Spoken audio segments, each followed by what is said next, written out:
5 लोगों के साथ मिलकर अपनी भाभी के ऊपर जो है बदतरीन तशद्दुद किया। बरहना हालत में जो है घसीटता रहा और इसके बच्चे जो हैं वो देखते रहे।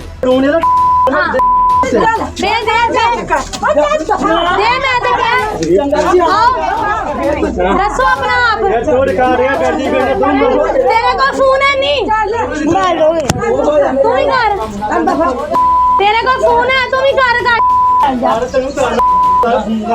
24 नवंबर सन 2025 की रात को आके उन्होंने दीवारें फैलांगी हैं। दोपहर के वक्त उसने मुझे 2-3 बार मेरे देवरों ने आके जब मारा है तो राहगीर गली से गुजरने वाले लोगों ने छुड़वाया है। गलत गल नहीं करनी। मर्दों से लोग हाथापाई गिरेबान पकड़ते, इस तरह उसने मेरा गिरेबान पकड़ा तो मेरी सारी कमीज शर्ट उसके हाथ में चली गई। नीचे गिरते ही उसने मेरी पिंडलियों पे सोटे ये इस तरह की चीजों से वार किया। मतलब मैं दसांगी क्या नहीं। बिल्कुल मैं निढाल होगी, मेरा बच्चा मेरे पे, यानी कि उससे भी, वो भी अब बड़ा है, 14 साल का है, जवान था। शर्म आने लगी कि मेरी माँ नंगी पड़ी हुई है। उनकी मिन्नत समाजत हाथ जोड़ता रहा कि मेरी माँ को छोड़ दो छोड़ दो।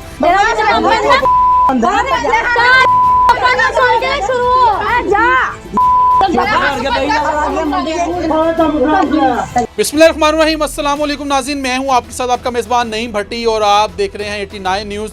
नाज़रीन, हमारे मुल्क पाकिस्तान में जायदाद का लालच इतना ज़्यादा हो गया है कि हम लोग जो हैं रिश्तों के तकद्दुस को पमाल कर रहे हैं। यानी कि हम लोग ये नहीं देखते कि हमारे सामने कौन है, हम रिश्तों के तकद्दुस को पमाल करते जा रहे हैं। मेरे साथ आप जिस खातून को देख रहे हैं, इसके देवर ने, यानी कि इसके देवर ने 5 लोगों के साथ मिलकर अपनी भाभी के ऊपर जो है बदतरीन तशद्दुद किया। तशद्दुद ही नहीं बल्कि तशद्दुद करता रहा और उसके बाद इसको बरहना हालत में जो है घसीटता रहा और इसके बच्चे जो हैं वो देखते रहे। 4 बच्चों की ये माँ है और मेहनत कश इसका शोहर जो कि लाहौर में काम करता है, और अब ये इंसाफ के लिए लाहौर आ गया और बेहिसी देखें थाना जो है जफरवाल की, जो कि इसकी FIR नहीं दर्ज कर रहे। यानी कि वो बाअसर लोग हैं, उनकी FIR दर्ज नहीं कर रहे और इसकी एप्लीकेशन के ऊपर कोई कार्रवाई नहीं हो रही। अब ये इंसाफ लेने के लिए जो है ये लाहौर आई हैं, इनसे बात करते हैं, सारी कहानी इनसे पूछते हैं कि इतना जो है मामला बना हुआ है कि इसके जो है वो देवर ने बदतरीन तशद्दुद किया। सारी कहानी इन्हीं की ज़ुबानी जानते हैं। अस्सलाम वालेकुम। वालेकुम अस्सलाम। क्या नाम है आपका? सबा इमरान। सबा, ये क्या मामला है कि आपका जो देवर है उसने आप पर इतना बदतरीन तशद्दुद किया, फिर उसके बाद आपको बरहना हालत में घसीटता रहा, आपके बच्चे देखते रहे, क्या वजह क्या बनी है? वजह इसकी जो है वो हम लोग लाहौर रहते थे। हम लोग यहाँ से जब अगस्त में गए हैं, मेरे शोहर ने जाके अपने भाइयों से और अपनी वालदा से तकाजा किया कि जो शरई और कानूनी मेरे वालिद साहब की विरासत में मेरा हक़ है वो मुझे दे दें, ताकि मैं भी अपने बच्चों के साथ एक आसान ज़िंदगी बसर करूं। लेकिन उस प्रॉपर्टी से या उस हक़ से, जायदाद से मेरा या मेरे बच्चों का तो कोई ऐसा अमल नहीं था कि हमें रात के इस पहर आके इस तरह मारे पीटे, हमारे कपड़े तक फाड़ दिए गए। वो 24 की रात को आके उन्होंने जो है 24 नवंबर या दिसंबर की रात? 24 नवंबर सन 2025 की रात को आके उन्होंने दीवारें फैलांगी हैं। इस दौरान 2 बार पहले आपके देवर ने जी 19 अक्टूबर को सन 2025 और 31 अक्टूबर सन 2025 को भी दोपहर के वक्त उसने मुझे 2-3 बार मेरे देवरों ने आके जब मारा है तो राहगीर गली से गुजरने वाले लोगों ने छुड़वाया है, जिसकी वीडियोस ऑडियो सब मेरे पास मौजूद है। उस 2 देवर हैं, मेरे शोहर 3 भाई हैं। तो उस रात जो है वो एक प्लान के तहत या पता नहीं उनके ज़हन में क्या ऐसी बात आई, मैं अपने बच्चों के साथ घर में अकेली थी। उन्होंने दीवारें फैलांगी हैं, फैलांग के कुंडी खोली है, कुछ दरवाजे के रास्ते कुछ दीवारों के रास्ते दाखिल हुए हैं। आते ही उन्होंने मुझे मारना शुरू कर दिया। जब मुझे मार रहे थे तो मेरे बच्चे छुड़ा रहे थे। मेरे 4 बच्चे हैं, बड़ा बेटा 14 साल का है, 10 साल की, 7 की और 4, इस तरह मेरे बच्चों की उम्रें हैं। वो मुझे छुड़वा रहे थे, खौफजदा हो गए। जैसे मर्दों से लोग हाथापाई गिरेबान पकड़ते, इस तरह उसने मेरा गिरेबान पकड़ा तो मेरी सारी कमीज़ शर्ट उसके हाथ में चली गई। नीचे गिरते ही उसने मेरी पिंडलियों पे सोटे ये इस तरह की चीज़ों से वार किया।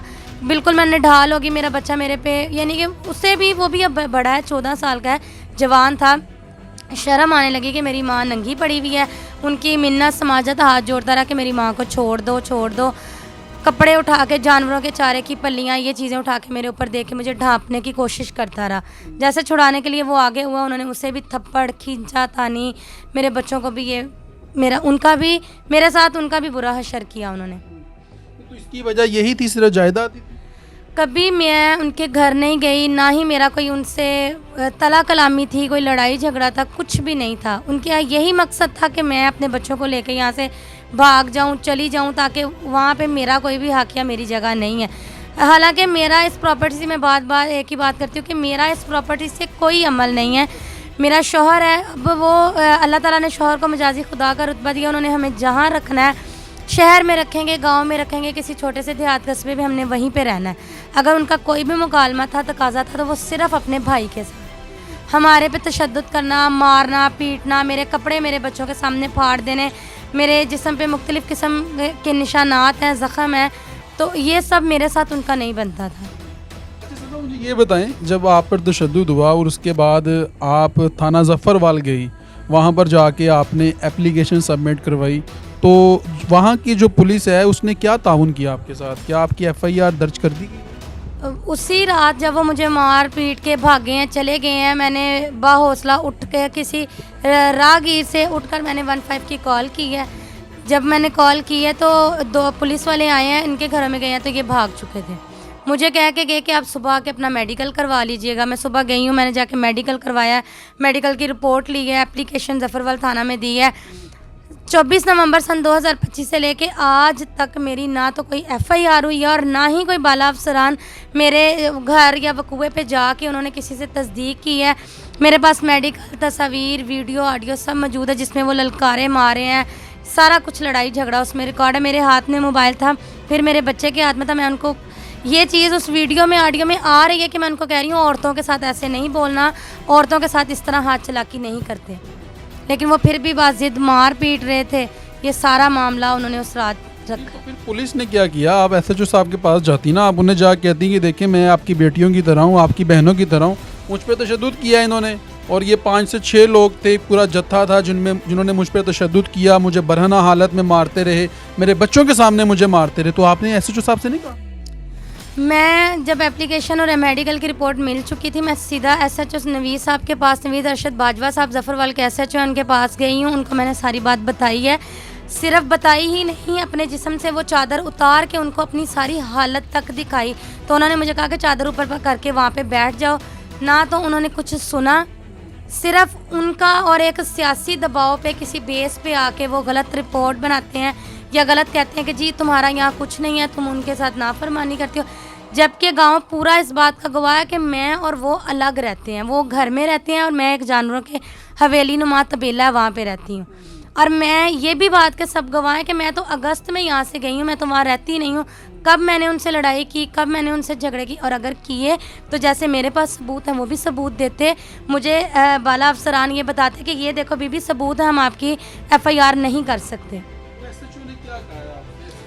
उन्होंने मुझे बार बार यही कहा कि बीबी ये तुम्हारी टांगे नहीं तोड़ी, तुम्हें कोई फायर नहीं लगे, जब मैं पर्चा दूं, जब कोई इस तरह का मामला होगा तो मैं जाके मुलजम पकड़ लूँगा, पर्चा दे दूंगा। और मैंने उनको जवाबन ये कहा कि सर औरत को फायर लगना या उसकी टांगे तोड़ना ज़रूरी नहीं है, बरहना करना, जिस्म के गैर इखलाकी जगहों पे निशानात या मारना, दबोचना औरत की इज्जत नफ्स के लिए यही काफ़ी है। तो आपके पास तो मेडिकल था ना, वो तो FIR बनती थी। बिल्कुल मेरे पास मेडिकल था, और वो मुझे ये कहते रहे कि मेडिकल में तो ये तो नॉर्मल है, बस चोटें छोटे लगी हुई हैं। तो ये SHO का नाम क्या? SHO ज़फ़रवाल थाना के नवीद अरशद बाजवा। नवीद अरशद बाजवा है जी। ये सारी बातें आपसे नवीद अरशद बाजवा जी, उनके पास ही इंक्वायरी थी, उन्होंने एक दफ़ा इंक्वायरी की थी कुछ। अच्छा ये नाज़रीन, ये जो है अस्सलाम वालेकुम जी। जी वालेकुम सलाम। जी नवीद साहब बात कर रहे हैं जी? जी बिल्कुल जनाब। थाना ज़फ़रवाल के SHO साहब हैं आप, कैसे हैं? खैरियत से हैं? सेहत अच्छी है आपकी? जी अल्लाह का बड़ा एहसान है जनाब। नवीद साहब नईम भट्टी बात कर रहा हूँ, लाहौर से, एंकर पर्सन 89 न्यूज़ से। जनाब अच्छा नवीद साहब, आपके पास एक खातून आई थी सबा, जिसके ऊपर इसके देवर ने तशद्दुद किया था, और ये कथियाल जो है वो कोई गांव है, तक्याल गाँव है जी, तक्याल। अच्छा चलें जी, इस गांव की ये रिहायशी थी, वहाँ के इसके देवर ने तशद्दुद किया, फिर ये आपके पास आई, लेकिन आपने, अफसोस वाली बात है कि आपने FIR नहीं दी अभी तक। जी बिल्कुल ऐसा ही है, आप दुरुस्त कह रहे हैं। हाँ ठोस वाली बात बनती है। उसमें ये है कि आप नईम साहब दोनों फ्री कैन का मौक़िफ़ लिया करें। आप आए हैं हमारे। जी आप, मैं इसलिए तो मैंने आपको कॉल किया, मैंने इसलिए तो कॉल किया आपको। अरे सुन लें। जी ये 10-15 साल जो है ना रहायश पजीर रही है उधर लाहौर में। ठीक है। इनका जो खावंद है इमरान नाम है उसका, और वालिद इनका फौत हो चुका है इमरान साहब का। वालदा है ज़ईफ़ुल उम्र, तकरीबन कोई 65-70 ईयर्स ओल्ड होंगी। ठीक है। और मेरे ख्याल में पैरालाइज खातून है वो, इतनी ज्यादा चल फिर नहीं सकती। ठीक है। तो वो इधर रहायश पजीर है अपने घरों में। ठीक है। ये ना इनका घर था यहाँ पे, ना इन्होंने बनाया यहाँ पे, इन्होंने लाहौर को किराए पे रखा हुआ था। या चले वो तो वहाँ पर चले गए, लेकिन तशद्दुद का हक तो नहीं बनता ना, तशद्दुद करना एक खातून के ऊपर। सर बात सुन तो लेना नहीं भट्टी साहब। जी बोले। मेरी भी सुन ले, मैंने आपकी सुनी है, मेरी भी सुन ले। जी नवीस साहब मैं सुन रहा हूँ, आपकी सुन रहा हूँ। एप्लीकेशन दी थी थाना में, थाना वालों ने, उस वक्त मैं SHO नहीं था, उस वक्त SHO थे हाफिज आसिम साहब। ठीक है। उन्होंने वेरीफाई किया था और इस खातून का मौक़िफ़ जो है ना वो दुरुस्त नहीं था। ठीक है। फिर इस खातून ने 22A और 22B ठीक है CRPC के तहत एडिशनल सेशन जज जफरवाल को एप्लीकेशन गुजारी थी। ठीक है। उसमें SP साहब इन्वेस्टिगेशन ने इन्वेस्टिगेट किया था और उन्होंने तफसीली कमेंट्स जो है ना अदालत को भिजवाए थे। ठीक है। फिर वो उसमें एक बड़ी डिटेल्ड जजमेंट जज साहब ने दी थी, उन्होंने अपने तौर पे भी वेरीफाई करवाया था जज साहब ने। ठीक है। वो जजमेंट इस खातून से कहेंगे आपको दे, इसी यही पिटिशनर थी ना, इसके पास ऑर्डर्स होंगे उसके। जी ठीक है, सारी डॉक्यूमेंटेशन इनके पास है, चेक कर लेता हूं। हाँ जी, उसमें जज साहब ने इसके मौक़िफ़ को जुटलाते हुए गलत मौक़िफ़ जो है ना वो गर्दानते हुए इसकी पिटिशन जो है ना डिसमिस की हुई है। ठीक है। तो जब एडिशनल सेशन जज साहब एक बंदे का मौक़िफ़ डिसमिस कर दें तो SHO तो बड़ा छोटा सा आदमी है, छोटी सी चीज है। ठीक है, छोटा सा होता है एडिशनल सेशन जज साहब के अकॉर्डिंग। नहीं तो जो इन पे जो आसिम साहब ये कॉल पे हैं जी, करें बात बताएं। ये जो एप्लीकेशन 22 से 22B की बात नवीस बाजवा साहब कर रहे हैं, ये 31 अक्टूबर को जब इन्होंने मुझे मारा है और 15 की कॉल पे मुलाजमीन गए हैं, ये तब की है जब 24 की रात। ये कि आप इनको कॉल पे लें या ना लें, मैं जो आपको बता रहा हूँ मामला यही है। 24 नवंबर की रात को तशद्दुद किया था ना, ये उसकी एप्लीकेशन थी जिसपे कोई कार्रवाई या मैंने कोई 22 से 22B 24 नवंबर की एप्लीकेशन पे नहीं की। नहीं, ये जो 24 नवंबर की एप्लीकेशन इन्होंने सबमिट करवाई थी उसके ऊपर मैं बात कर रहा हूँ। आपने उसके ऊपर ही मुझे सारी डिटेल दी है। जी जनाबे वाला, मैं आपको यही डिटेल दे रहा हूँ। इनकी आती रहती है एप्लीकेशन ना आए रोज। तो जारी बात है ना, जब तशद्दुद होगा इन पे तो जारी बात है एक साइल जो है कंप्लेनेंट है, जारी बात है वो आपके पास ही आएगा ना दाद रसी के लिए, क्योंकि आप ही मुहाफिज हैं। के लिए बैठे हुए हैं, मैं अर्ज कर रहा हूँ कि आप थोड़ी सी तस्दीक कर लें उधर तकियाल गांव से। ठीक है। अगर तस्दीक हो जाती है तो आप मेरे पास आइएगा। मैंने FIR नहीं देनी तो मैं कहूँ और काम के लिए बैठा हुआ हूँ यहाँ पे। नहीं, इनके मेडिकल भी पास है इनके। कहते हैं मुझे जब मैंने एप्लीकेशन सबमिट करवाई तो मुझे थाने में से किसी ने। अर्ज कर रहा हूँ, बड़ी मुख्तसर सी बात है, आप तस्दीक कर लें भट्टी साहब। अगर ऐसा हुआ तो हम 1001% FIR देंगे। चलें जी, ठीक है। अच्छा जी, ये हालात हैं जी। SHO साहब से बात हो रही थी और उन्होंने बताया, वो तो कह रहे हैं कि जी आपने कोई पिटीशन दायर। मैंने ये अपने जब आप पहले बात पूछ रहे थे कि आपके साथ ये मामला कब पेश आया, मैंने तब भी आपको बताया है कि 19 अक्टूबर को दोपहर में मारा। बिजली की वजह से मैंने 15 पे कॉल की, क्योंकि कानून मैं हाथ में नहीं लेना चाहती और ना मैंने कभी लिया है। फिर एक एप्लीकेशन जब 31 को इन्होंने मुझे मारा, उसकी वीडियो मेरे पास मौजूद है, तब मैंने एक एप्लीकेशन 15 की कॉल की है थाना में। उस जब एप्लीकेशन पे 31 अक्टूबर वाली पे इन्होंने नहीं सुना तो फिर मैंने 22 से 22B की थी, जिसमें जिस तरह अभी SHO साहब मुखातिब थे ऐसी ही कोई रिपोर्ट इन्होंने बना के अदालत में भेजी और मेरी पिटीशन खारिज हो गई। मैं चुप करके घर बैठ गई। उस रात तो ना मेरे खामन घर थे, ना मेरा इनसे कोई लड़ाई झगड़ा था और ना ही वो देहात के हिसाब से कोई लड़ाई झगड़े का वक़्त था। जब रात को इन्होंने मारा, मेरे पास जो ऑडियो वीडियो मौजूद है, आजकल डिजिटल मोबाइल्स में ये सारे सबूत होते हैं कि वो टाइम कितने बजे बनी थी और वो किस तारीख की थी। अगर इन सब बातों में SHO नवीस साहब मुझे झुठलाना चाहते हैं या वो मुझे झूठा करार दे देते हैं तो मैं अपनी एप्लीकेशन वापस ले लूँगी। तो ये हालात हैं जी। नाज़रीन, आपने SHO साहब की गुफ्तगू भी सुनी, लेकिन ऐसा एक कंप्लेनेंट के साथ क्यों किया जाता है कि वो मजबूर हो जाए कि वो अदालत की तरफ रुजू करे। जब एक साइल थाने जाता है तो ऑफिसर का फ़र्ज़ बनता है कि उसके साथ इस तरीके का कोऑपरेट करे कि उसको मजबूरन जो है वो जाना ही ना पड़े कोर्ट की तरफ। लेकिन ये रवैया जो है ये अलमी है हमारे थाने कल्चर का कि वहाँ पर जो लोगों के साथ रवैया इस्तेमाल होता है, फिर मजबूरन जो है जो दरख्वास्त गुजार होता है उसको मूव करना पड़ता है अदालत की तरफ।